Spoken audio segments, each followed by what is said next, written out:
Et on poursuit cette page avec le député européen Bernard Guetta, membre du groupe Renew au Parlement.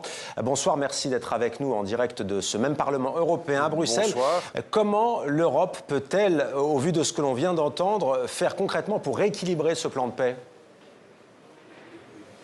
Écoutez, l'Europe a déjà fait un travail considérable, puisque le plan de paix, qui était en vérité un plan de reddition de l'Ukraine, proposé par les Américains, est enterré. Il est enterré par le refus ukrainien, formulé d'une manière extrêmement polie, mais parfaitement claire, mais il est enterré essentiellement par l'opposition très ferme de l'ensemble des pays de l'Union européenne, auxquels il faut ajouter la Grande-Bretagne, le Canada, plus discrètement le Japon, l'Australie, c'est-à-dire, pardonnez-moi, je suis un petit peu enrhumé, c'est-à-dire les pays que j'appellerais les démocraties qui entendent rester démocratiques, contrairement aux États-Unis de Donald Trump. Bernard Guetta, quelles concessions peut faire l'Ukraine selon vous? Et à l'inverse, quelles sont selon vous les lignes rouges?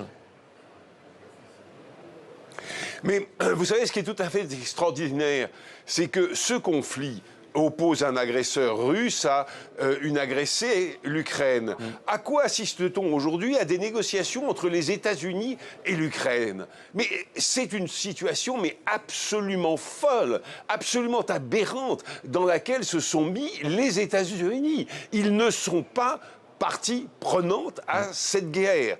Normalement, des négociations se passent entre les belligérants. Quand il y a négociation, ce qui n'est pas le cas aujourd'hui, puisqu'il devrait y avoir négociation entre la Russie et l'Ukraine. Maintenant, les lignes rouges, elles sont très simples. Elle est très simple. C'est la souveraineté absolue de l'Ukraine. À l'instant même, je sors de la plénière du Parlement à Strasbourg. La présidente du Parlement a été très vigoureusement applaudie par nous tous quand elle a dit « Nothing about Ukraine without Ukraine », c'est-à-dire en français, rien concernant l'Ukraine sans l'Ukraine. C'est à l'Ukraine et à elle seule de dire, excusez-moi, quelles concessions elle peut faire. Alors Bernard Guetta, il y a près de 4 ans, lorsque la Russie a envahi l'Ukraine, en tout cas depuis près de 4 ans, l'Europe, est-ce qu'elle n'a pas eu tort de tout miser sur une victoire militaire ukrainienne au détriment justement d'un plan de paix européen qui aurait germé beaucoup plus tôt chez les 27? Elle se retrouve finalement devant le fait accompli, cette Europe. Mais pas du tout, absolument pas. Les pays de l'Union européenne ont tout misé sur un accord de cessez-le-feu, ce qui est évidemment la seule chose à faire aujourd'hui. Et dans un conflit, on fait taire les armes et ensuite on négocie.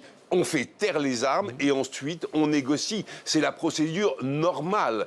C'est la procédure qui n'est pas aberrante comme celle proposée par les États-Unis. Merci. Allez-y. Cette procédure, elle est plaidée par les Européens depuis toujours. Merci beaucoup Bernard Guetta, et vous l'avez rectifié vous-même, vous êtes bien au Parlement européen, mais non pas à Bruxelles, mais plutôt à Strasbourg, dans l'Est de la France. Merci à vous d'avoir répondu à nos questions. C'est ainsi que l'on referme cette page consacrée au conflit entre l'Ukraine et la Russie.